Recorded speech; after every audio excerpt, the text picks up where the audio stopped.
empezar, porque el tiempo, acá también lo puedo ver, el tiempo es tirano. Y bueno, acá tenemos justamente el mapa de la provincia de Salta y ahí abajito a la izquierda Cafayate, ¿no? Que es donde estamos, que es un poco la confluencia de la ruta del vino. Ven que de la ruta del vino salteña, Cafayate es el punto más al sur, ¿verdad? Estamos ubicados geográficamente. Y bueno, esta es mi versión del desafío, ¿no? No significa que sea la única ni la mejor, pero ¿qué se me ocurre a mí, verdad? Que nuestro desafío es incrementar en forma sustentable la producción vitivinícola en el NOA, en volumen, en calidad e inocuidad, y ampliando el espectro de oferta, ¿verdad? Que esto se ha visto muy bien en las exposiciones de hoy, la amplia cantidad de variedades, tipos, consumos, etc. Así que está planteado el tema. Y bueno, ¿cómo hacerlo? Yo siempre presento este triángulo de sustentabilidad de Munasinghe, premio Nobel, ¿verdad? Un economista que planteó que, bueno, ¿qué tenemos que reunir para que una producción sea sustentable? Bueno, el ápice superior es la economía. Si no es rentable, no podemos hacer nada, ¿verdad? Pero esto tiene que ir acompañado de la conservación del ambiente o sostenibilidad, no deteriorar lo que nos da de vivir. Y también el tema de la equidad de la sociedad, que lo que hagamos no perjudique a otros, ¿verdad? Entonces, tomando esto como filosofía de trabajo, yo voy a empezar por un tema que es un poquito álgido, ¿verdad? Porque se lo simplifica mucho y tiene, no sus complejidades, pero tiene situaciones que tenemos que considerar, ¿verdad? Creo que siempre se habla de la microescala, de la mesoescala, se exagera un poquito esto, ¿verdad? Porque creemos que es muy fácil llegar a un estudio microclimático y no es, ¿verdad? Lo que siempre nos ofrecen es alguna estación automática. Y una estación automática en sí misma no toma información microclimática, ¿verdad? Porque la está tomando en un punto. Y en una zona como esta, que el clima está muy determinado por la altura, la exposición de los vientos, en realidad no basta con tener una estación o con tener un montón tampoco, porque estas estaciones tienen que estar en una red. Ven que aquí se plantea una red, muestran dos estaciones, pero estas estaciones transmiten sus datos de alguna manera, satélite, lo que fuera, a un centro de digamos, procesamiento de los datos, que es lo que está abajo, ¿verdad? Ven que hay lamentablemente no podemos señalar, porque no está preparado el equipo, pero ven que hay un satélite en el medio, la internet, el centro de procesamiento, que recibe los datos en tiempo real, los acumula, los verifica. Y fíjense que la mayor parte de las estaciones que nos venden transmiten la información, pero cuando ustedes la quieren bajar, se encuentran con que la estación transmitió a Suiza, a Austria, y ustedes ponen bajar los datos y le baja un Excel. Entonces, ¿qué es lo que tenemos que hacer cuando tenemos este tipo de estaciones? Que es lo que me pasa más seguido. Pusimos 25 o 30 estaciones en un lugar. Los datos hay que bajar 25 Excels. Después meterlos en un formato que pueda ser procesado con un programa. ¿Saben quién hace eso? A mi señora. Y es un trabajo terrorífico. Siempre lo digan las mujeres, este tipo de trabajo, pues son prolijas. Saben que un hombre si tiene que bajar, un varón, si tiene que bajar 25 Excel, tira todo, ¿verdad? Mi señora se pone, pero le sale desencolumnado, es un sacrificio eso, ¿verdad? Entonces, por eso lo que necesitamos es una red, que además me baje en un formato, en el CDF, Grid2, no un Excel. Porque un Excel yo no lo puedo procesar geográficamente, ¿verdad? En Argentina hay como 5.000 estaciones meteorológicas automáticas. Mi experiencia es que me puedo tomar el trabajo de bajar un año de las 25 que manejo yo. La mayoría no han servido para nada. salvo para mirar y decir, uy, mirá qué calor que hace, ¿verdad? Pero no para un procesamiento. Yo soy un climatólogo, estudio las cosas en un horizonte temporal, no ahora qué calor hace, ¿verdad? Para poder hacer cálculos de cambio climático. Entonces tiene que transmitir. La mayor parte de las comerciales no sirven. Esto es trabajo para la universidad tecnológica, que lo diseñen los estudiantes, o para un instituto técnico, y que haga algo que me mande los informes a mí, no a Austria, y que después lo tenga que bajar de internet como un Excel. Entonces, fíjense, y tampoco las estaciones automáticas hacen pronósticos, porque los pronósticos no se pueden hacer con los datos de una estación. Lo que les ponen a ustedes es los datos de cualquiera de estos sistemas que hay y le hacen creer que lo hizo la estación. La estación lo que hace es repetirlos. Entonces, es muy importante que esto lo entendamos, porque para todo esto que nos estamos proponiendo, una de las cuestiones a solucionar o a aportar es tener una red de observaciones, que después a mí me permita hacer estudios microclimáticos. Es toda una técnica, que no es lo mismo que tomar 2 aeropuertos y decir que hizo un estudio microclimático, que no es así, ¿verdad? Y ahora vamos un poquito a los principales procesos de cambio climático, ¿verdad? Hay uno que es el calentamiento global, que es el incremento de la temperatura del planeta debido a la emisión de gases de invernadero, que es lo que está tomando totalmente todo el tema, ¿verdad? Cualquier cosa que pase es el calentamiento global. Australia ya hace rato que está poniendo un impuesto a las vacas, a los bovinos, porque emiten justamente dióxido de carbono, metano, que es peor, ¿verdad? Y no se quieren imaginar cómo los emiten.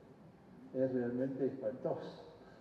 Pero nosotros también lo emitimos, pero eso fue siempre. Ahora se han agarrado. Australia ya hace como 20 años. Una vez vino la ministra de Agricultura de Australia a la Bolsa de Cereales, donde trabajo yo, y nos habló de eso, que había que ponerle un impuesto a las vacas, y ahora hay una diputada o senadora que lo quiere poner, ¿verdad?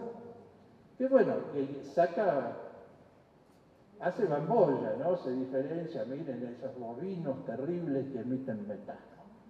Y esto se exagera un poco, no es que no haya un cierto calentamiento global, ¿sí? Pero no es lo único ni es lo más importante posiblemente. Fíjense, esto ustedes lo han visto hasta el infinito.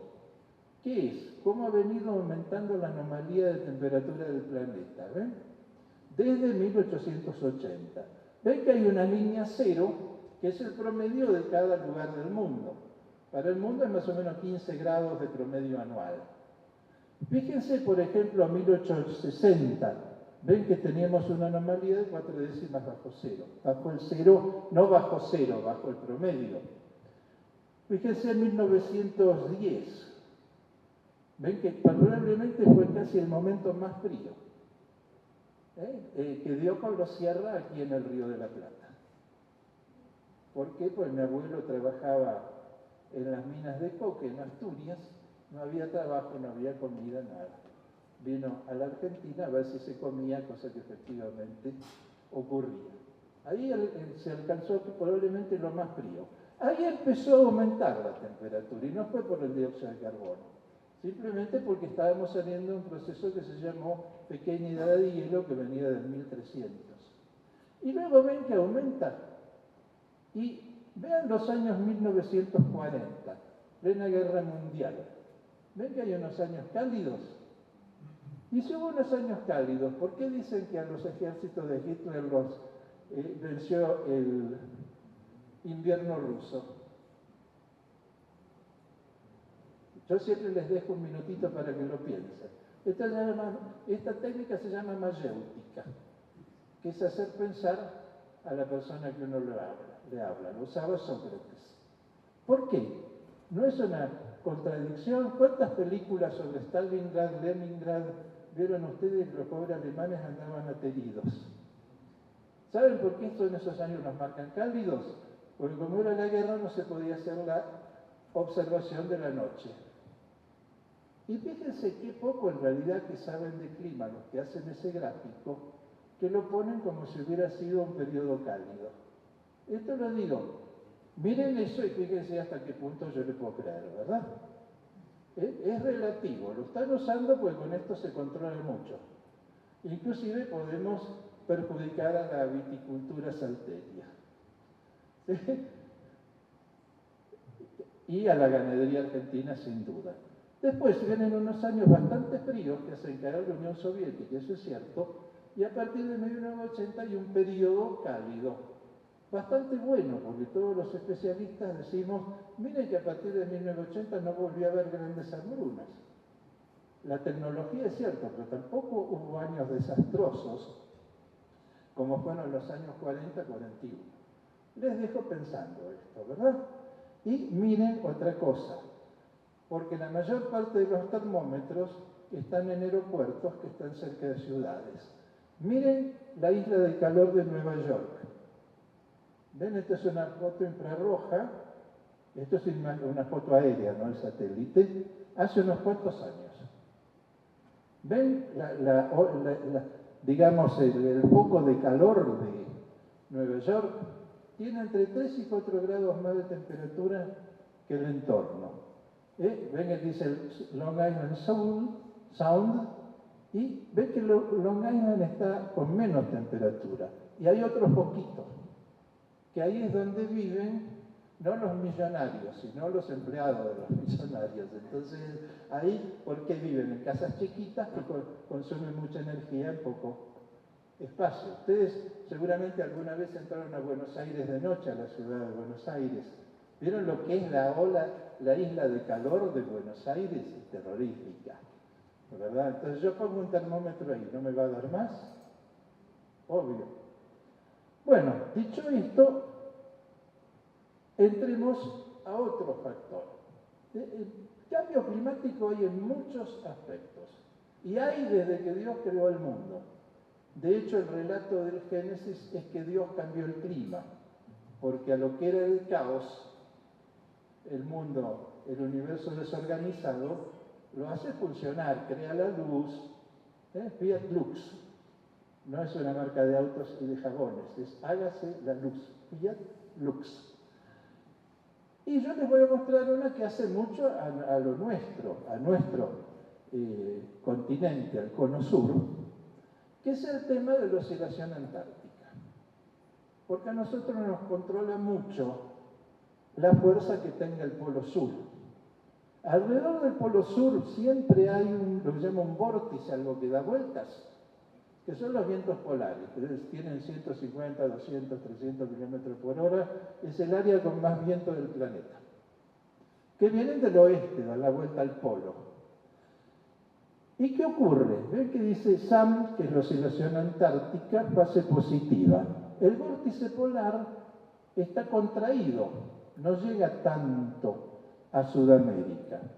Y por eso permite, ven la flecha colorada, que dice los vientos húmedos del trópico penetran con fuerza hacia Sudamérica. Y cada tanto ven que ahí hay una línea con puntitas celestes.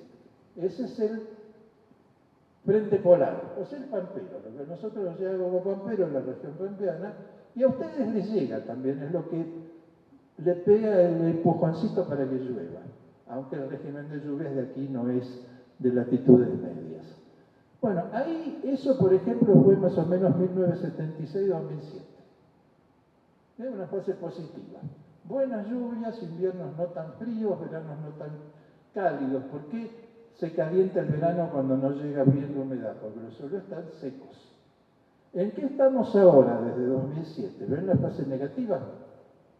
Se expandió el vórtice polar, llega bien hasta Sudamérica, no deja entrar bien la humedad y el calor desde el trópico. El frente polar lo tenemos prácticamente a la altura de Mendoza. ¿Y qué notamos estos últimos años? Fíjense que ya son como 18 años. Unos veranazos, unos inviernazos, volvieron las heladas al Paraguay, Paraguay tiene un plan de trigo muy importante que llegó a producir una expectativa de 1.400.000 toneladas. 2013 estaban esperando 1.400.000 toneladas. Cosecharon 700.000 de mala calidad, porque llega una helada hasta, no Asunción, que no está en la parte agrícola, pero hasta Alto Paraná y Itapúa. Que son, ustedes dirán que tiene que ver con Cafayate, pero es un índice. Y acá también empezó a hablar más, y en verano empezó a estar más cálido. ¿Qué es lo que yo les muestro ahora, verdad? Esto forma parte, ahora que les muestro, forma parte de un ciclo. Naturalmente ese ciclo se nota más en La Pampa que acá, pero fíjense que nosotros también estamos en el oeste. Esta es una reconstrucción justamente desde 1800. Fíjense que los años 1800 fueron muy secos. A la izquierda la escala es la lluvia, ahí en La Pampa, con 400 milímetros.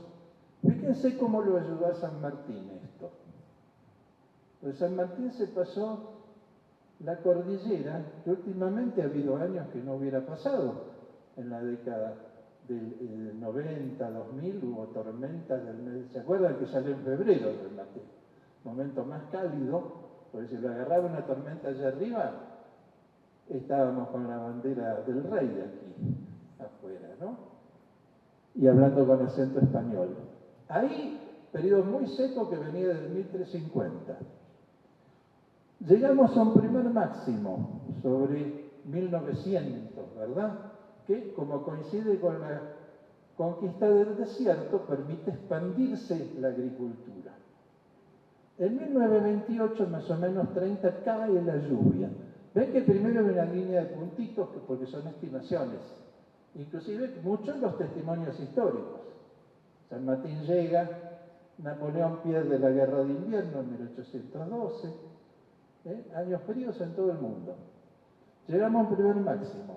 Empiezan las inundaciones en la provincia de Buenos Aires. Se vuelve navegable el salado de la provincia de Buenos Aires. 1928, coincidentemente con el Midwest norteamericano, bajan las lluvias abruptamente. Estados Unidos pierde la cosecha, es la crisis de los años 30. En Norteamérica dispara el martes negro de Wall Street. En Rusia produce la pérdida de la producción de trigo de 1928. ¿Y qué hace Stalin? Le saca el trigo a los ucranianos. Historia que se repite. Porque Ucrania está un poquito más al sur, no le llega tanto el trigo. Hay un mínimo por 1940, volvemos a un máximo por 1900. Para el año 2000 más o menos, y como este trabajo es del 64, el doctor Vigriso, que es un gran estudioso de esto, se preguntaba, ¿sigue la fiesta o baja la fiesta? Esto es, fíjense, La Pampa, como 30 años después. ¿Ven cómo lo ven al ciclo? Que baja, sube, baja, y ahora está abajo, y probablemente los peores años los vamos a tener para 2040. Ustedes dirán, ¿por qué no pone Sierra algo de acá? Bueno, ¿les gusta la estación experimental de Tucumán? Lo que pasa es que no tengo ninguna serie larga de acá, de Cafayate, que les dejo la tarea de buscar alguna. Seguramente alguna finca, alguien tiene datos de muchos años, siempre aparecen. Pero evidentemente, pero fíjense una cosa, acá, aunque está bajando la lluvia, hay una tendencia positiva. ¿Ven que la espiral sube? O sea que estamos justo donde esto, naturalmente, estamos mucho más cerca del trópico que de la Pampa, ¿no? Y de los vientos polares. Entonces, interesante, aquí pareciera que no es tan fuerte el asunto de la fase negativa. Miren acá, esto es un estudio, me muestro primero el del cono sur. Ven el de la izquierda, que es el periodo óptimo, 1989-2006 más o menos. Ven, todas las áreas en celeste son de lluvias fuertes. Acá, naturalmente, en este no se ve muy bien. Fíjense estos últimos años, el del medio es 2007-2024. ¿Ven que hay menos celestes? No lo podemos explicar en detalle, pero hay menos celestes. Y esta es la proyección. ¿Sí? que va a un ambiente bastante seco que le está dando bastante trabajo a la expansión de la agricultura. Y hay un cierto retroceso, ¿verdad? Por lo menos de la agricultura de cereales, que es la base de nuestra economía, ¿verdad? Y después vamos a ver qué pasa con esta economía del NOA. Acá tienen lo mismo en el NOA. ¿Ven? Aquí se nota más claro. ¿Ven el área de rojo violáceo que hay más a la izquierda? Eso es el hiperdesierto, menos de 100 milímetros. Luego viene una pequeña franja que casi no se ve, que es colorada, que es el desierto, menos de 250 milímetros. El naranja, que es el semiárido, entre 250 y 500 milímetros. Y ven el norte de Tucumán, en celeste, ya más de 1000 milímetros. Ese de vuelta en el periodo 1989-2006. Fíjense el que está en el medio, que es estos últimos años, ¿verdad? 2007, 2024, 25. Fíjense que, por ejemplo, a Tucumán, a Tarija, se le ve el celeste. ¿Sí? Pero se fijan abajo, al lado de Tucumán, en Catamarca, que en realidad el semiárido se corrió hacia el oeste. Mejoró un poquito la lluvia, ¿lo ven? Por eso les digo, esta es un área, van a querer venir a plantar soja y maíz aquí, pero eso hay que defender la viticultura. Ven que es menos, en algunas partes baja, pero por ejemplo en Jujuy, en el noroeste de Jujuy, avanza el semiárido. Pero acá en el sur de, ¿cómo se llama?, de Salta, en Cafayate, que lo tienen ahí, baja penitas. Y es notable que el semiárido se va por el oeste dando paso a ese verde claro que es el subhúmedo. Y la proyección, fíjense aquí la proyección, que es favorable a la zona. Es uno de los pocos lugares de la Argentina donde la proyección es favorable. Así que bueno, por eso me pagan, ¿verdad? No voy a venir a decir que aquí empeora, pero por suerte pasa así. Bueno, esto es con la temperatura media, ¿verdad? Que aquí vamos al revés. Nos gusta que baje, no que suba. En todo el país medio está subiendo, parte porque bajan las lluvias, parte porque realmente hay un poquito de calentamiento global. Porque aunque el calentamiento sea en las ciudades hoy ocupan mucho de la superficie terrestre, aunque no fuera por el dióxido de carbono. Se está calentando el planeta porque emitimos una cantidad de energía terrorífica. Bueno, y acá de vuelta se ve, fíjense que desde la izquierda, que es el 1989-2006, al del centro, no está aumentando tanto la temperatura. Y el tercero, en realidad, es cuánto aumenta y disminuye. Inclusive Jujuy se da el lujo de tener un área que la temperatura está bajando, ¿no? Y después, si yo miro Salta, todo eso aumenta, pero no tanto como lo que está aumentando en región pampeana. De todas maneras, hay un delta de temperatura, nos lo da el planeta, porque parcialmente el calentamiento global es cierto, y al bajar un poco la lluvia, se calienta más, un poquito más la Tierra. ¿Sí? Acá tienen la temperatura mínima anual media. ¿Sí? Que la tendencia general es que está haciéndose más severo el frío invernal. Y aquí, en la tercera imagen, ustedes ven dónde baja y dónde se calienta. Jujuy le levanta un poco la temperatura de la helada, ¿no? Porque no es que sea todo junto, están en antagonismo la máxima y la mínima. La máxima, que es de verano, tiende a subir, aumenta la amplitud térmica anual. La mínima, que es de invierno, tiende a bajar. En Paraguay, en Buenos Aires, en muchos lugares se han acentuado las dos cosas, los calores de verano y los fríos de invierno. Entonces acá también esta zona está entre la que tiene menos impacto. Bueno, aquí están las horas de frío,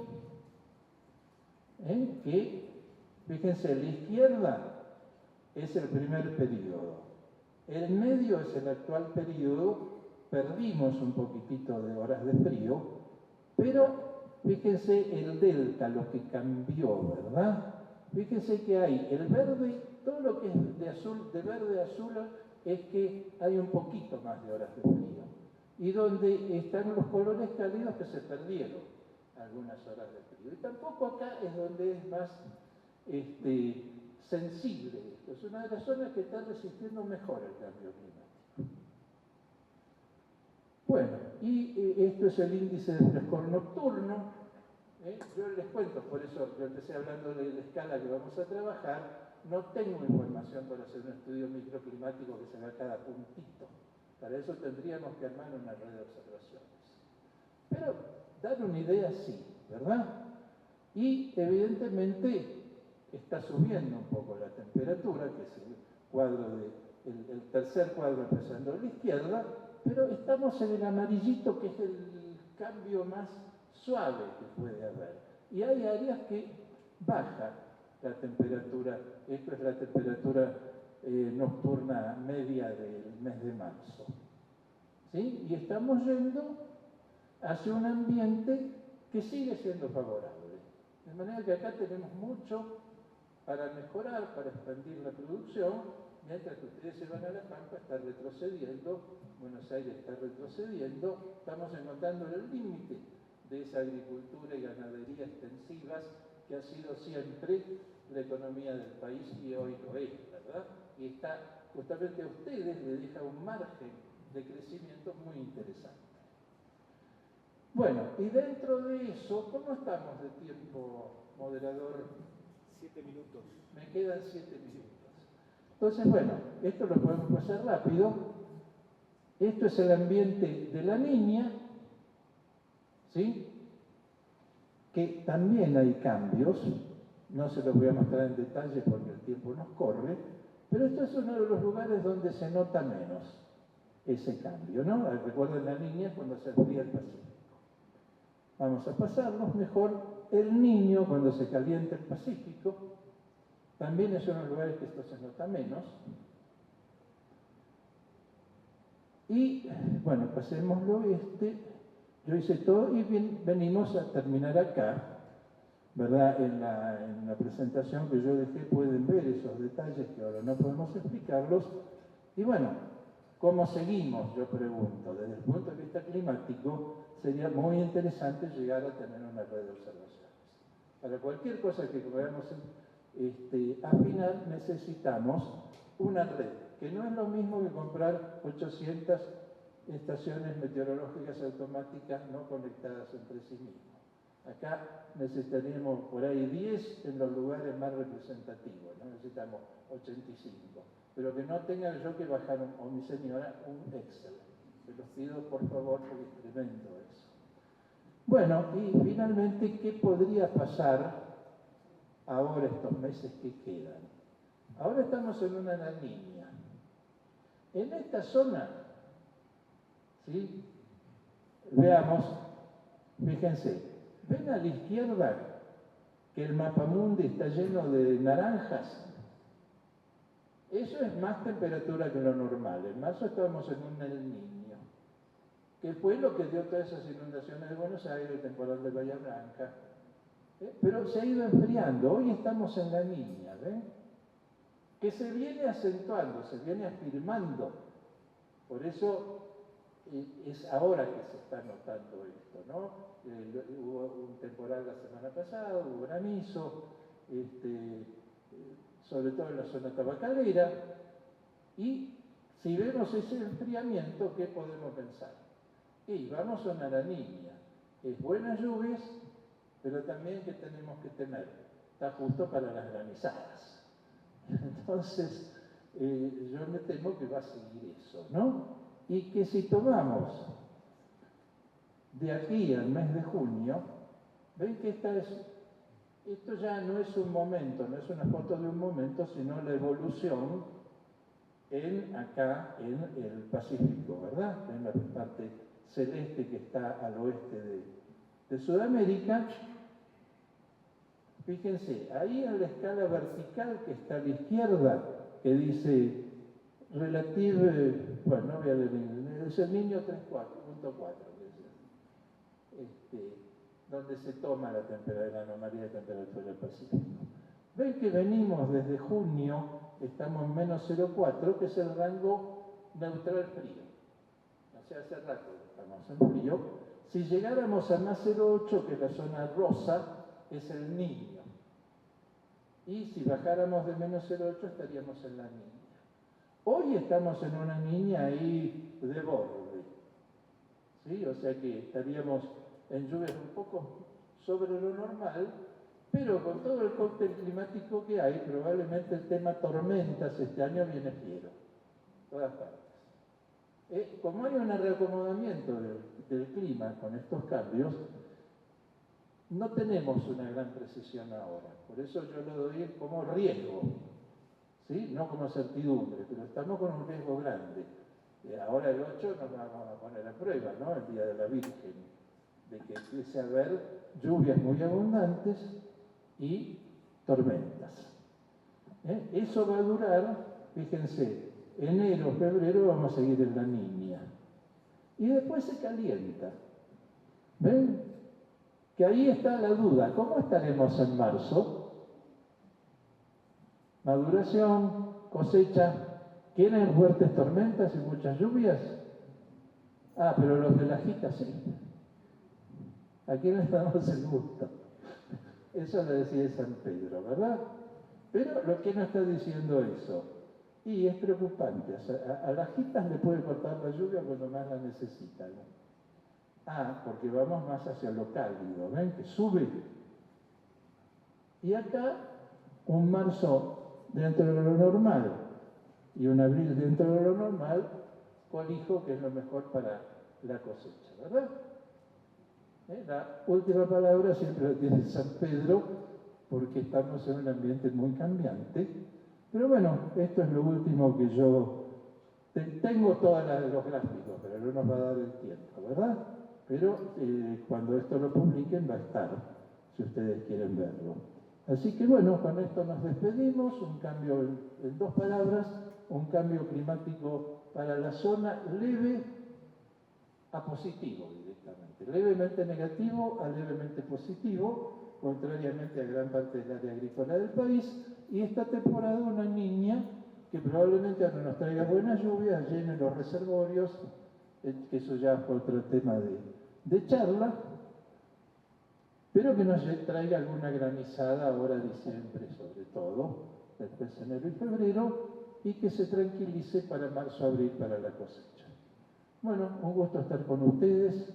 Si hay preguntas... Si hay alguna pregunta, alguien quiere hacer alguna pregunta, por favor levante la mano. Muchas gracias, ingeniero.